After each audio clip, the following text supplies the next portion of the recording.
ചോദ്യം വായിക്കുക. 20%, 10%, 25% ഡിസ്കൗണ്ടുകൾക്ക് തുല്യമായ ഒറ്റ ഡിസ്കൗണ്ട് എത്ര ശതമാനം? നമ്മൾ ആദ്യം നോക്കേണ്ടത് 3 ഡിസ്കൗണ്ടുകളുണ്ട്. അപ്പോൾ നമ്മൾ ആദ്യം ഇപ്പോൾ 100 രൂപയാണ് നമ്മളിപ്പോൾ വാങ്ങാൻ പോയ സാധനത്തിൻ്റെ വില എന്ന് വിചാരിക്കുക.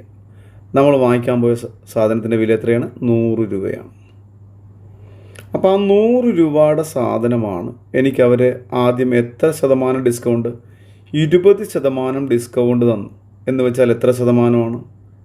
80% എന്നാണ് അർത്ഥം അല്ലേ? ഇനി 10% ഡിസ്കൗണ്ട് നൽകുന്നല്ലോ, 90% എന്നാണ്. 25% ഡിസ്കൗണ്ട് വെച്ചാലോ 75% എന്ന്.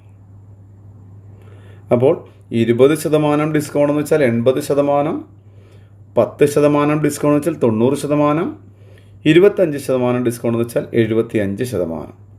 ഇനി നമുക്ക് വെട്ടി കളഞ്ഞാൽ മതി. 100 വെട്ടി, ഈ 0 ഇവിടുത്തെ ഒരു 0 വെട്ടി, ഇതേ ഒരു 0 വെട്ടി. 75ഉം 100ഉം കൂടെ വെട്ടാം. 25ൻ്റെ ടേബിൾ 25 3 തവണ ചേരുമ്പോഴാണ് 75 ആകുന്നത്. 4 തവണ ചേരുമ്പോഴാണ് 100 ആകുന്നത്. ഇനി ഞാൻ 4ഉം 8ഉം കൂടെ വെട്ടാം 2 തവണ.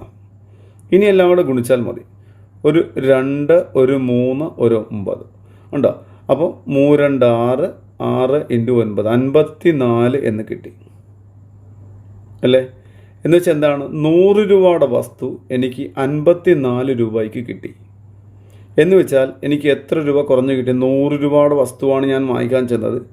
ഡിസ്കൗണ്ട് കഴിഞ്ഞപ്പോൾ ഞാൻ 54 രൂപ കൊടുത്തു. എന്ന് വെച്ചാൽ 100 - 54 46 രൂപ എനിക്ക് കുറഞ്ഞ് കിട്ടി. അഥവാ 46% ഡിസ്കൗണ്ട് എനിക്ക് കിട്ടി എന്നർത്ഥം. അപ്പോൾ ആൻസർ എത്രയാണ്? സി എന്നാണ് ആൻസർ.